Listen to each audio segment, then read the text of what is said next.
August is going to be an interesting month for cryptocurrency. As long as Bitcoin and Ethereum continue to show strength, I think August is going to be explosive. And actually, a lot has changed.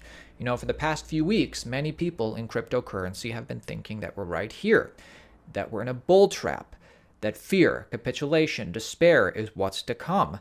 In my opinion, it's more likely that we're right here in a bear trap where media attention, enthusiasm, greed, delusion, new paradigm, euphoria is what's to come. So ultimately, when you make your own decisions, you'll have to decide, do you think we're right here or do you think we're right here? See, I actually think that the best part of the bull market is still ahead of us, as in the biggest gains are still ahead of us because the fact we're in a maturing bull market and Bitcoin and Ethereum are showing incredible strength. Let me tell you what I'm talking about here. The Bitcoin death cross occurred late June 2021. So over a month ago, Bitcoin had a death cross, which means that the price, typically this means the price ain't going up anytime soon, which it didn't. However, since then, Bitcoin has enjoyed such a recovery that the two death cross EMAs have began to flick upwards. If Bitcoin continues to hold these highs or even rally higher, then a new golden cross could occur in 1 month's time. If you know what a golden cross is, you know that in any asset class, that is incredibly bullish. And again, Bitcoin is showing strength in many different ways. Bitcoin supply held on exchanges reaches its lowest level in almost 8 months. People are taking Bitcoin off of exchanges. This is adoption.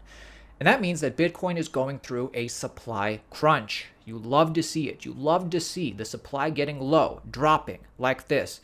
Well, the price has nowhere to go but up, given enough time. To go even further, there's still so much capital on the sidelines sitting in stablecoins because of the Bitcoin stablecoin supply ratio. We know this.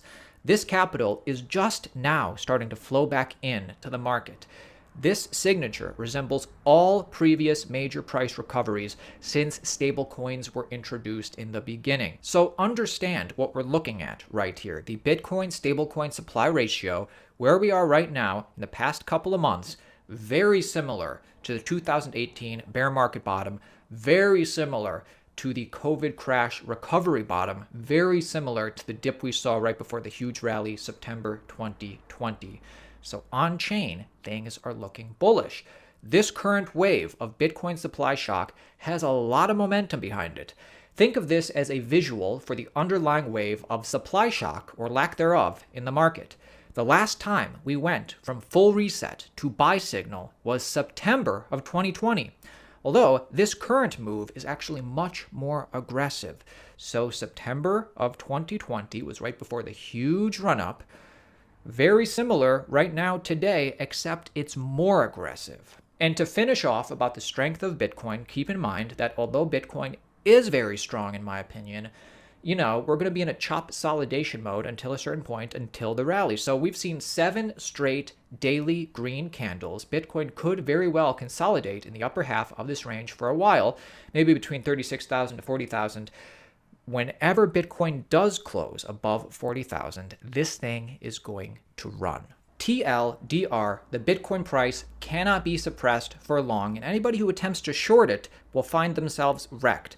Bitcoin continues to do what it does best, and that is produce blocks every 10 minutes while remaining the only true free market money for the world today.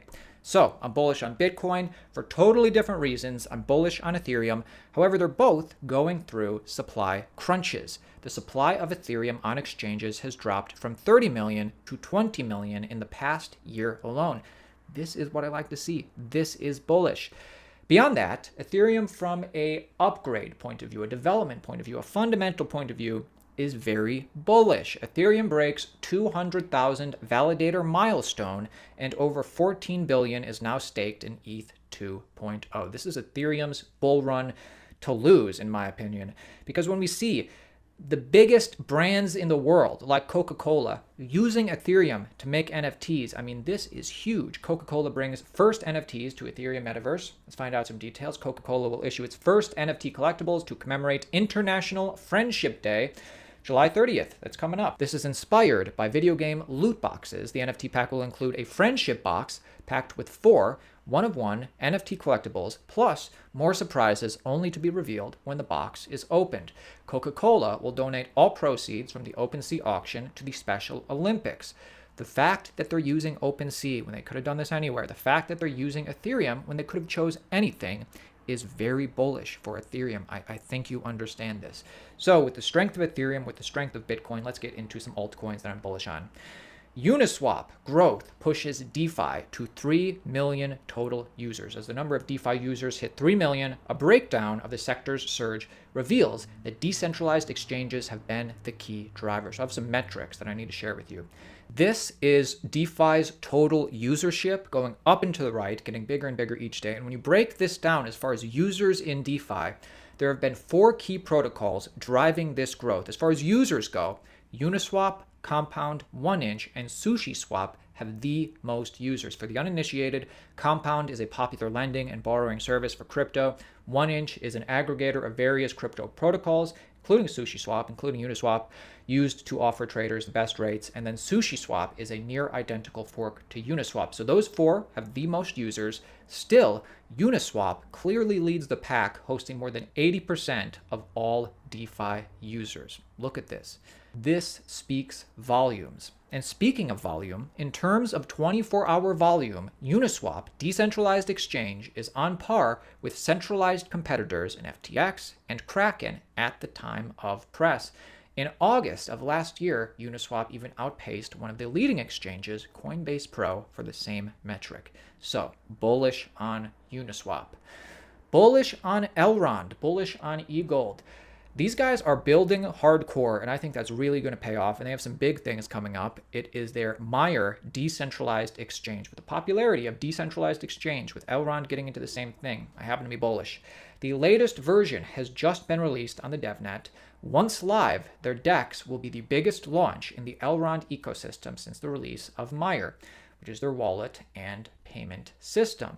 So, if the Mire decentralized exchange works as expected, it will set in motion a new set of economic forces within the Elrond ecosystem. Well, what are the forces? A, it will feel like a new staking force begins to attract significant liquidity and lock more of the circulating supply. B, it will create a new token for the ecosystem and community, opening a new opportunity to be part of the Mire decentralized exchange ecosystem and its governance. C, will attract more liquidity from other ecosystems. D, it will significantly accelerate the startup iteration cycles within the Elrond ecosystem, providing immediate liquidity for new projects and plenty of opportunity for community members. The fact is, we're already halfway through 2021, and Elrond's progress is remarkable. 680,000 addresses, 450,000 Mire users, 60.3% staked, and tools ready. This year is about Elrond, Mire, decentralized exchange, NFTs, and launchpads. But to make them meaningful and lasting, it's important to put a lot of effort and care into building them.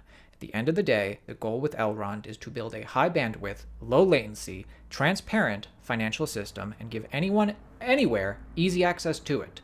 And the Mire decentralized exchange is a critical part of that. And this is why we're here. This is why we're pushing so hard. So Elrond makes our list for August. Let me know in the comments if you like Elrond. Let me know in the comments if you're bullish on Chainlink. Like it or not, Chainlink is a leader in the space that it is carving out for itself in cryptocurrency. Chainlink integrations are growing rapidly. 2017, there were just 2. In 2018, there were only 21. And honestly, in 2018, I was kind of bearish on Chainlink. In 2019, we had 104. In 2020, we had 239. In 2021, we have 306. And this is just, Q1 and Q2. So far, this is how many. So Chainlink's ecosystem grows at leaps and bounds. If we can announce another 328 in the next 2 quarters this year, we will enter the magic meme level of 1,000 plus. Take a look at this right here. This is their rapid growth. And actually, to be more precise, this is a more precise version of their rapid growth. So Chainlink makes our list today. Last, but certainly not least, Cardano. Cardano must break crucial resistance to head to $2. So Cardano can get to $2. Cardano remains stagnant despite breaking out of a descending triangle. So the fact is, this breakout right here, this is more bullish than bearish. The $1.33 resistance level has proved to be a significant level of resistance for ADA.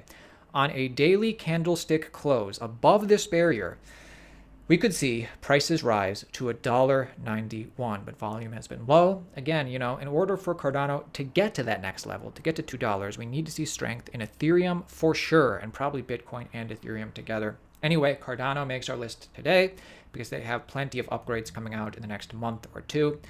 Let me know which coins that you're bullish on in the month of August.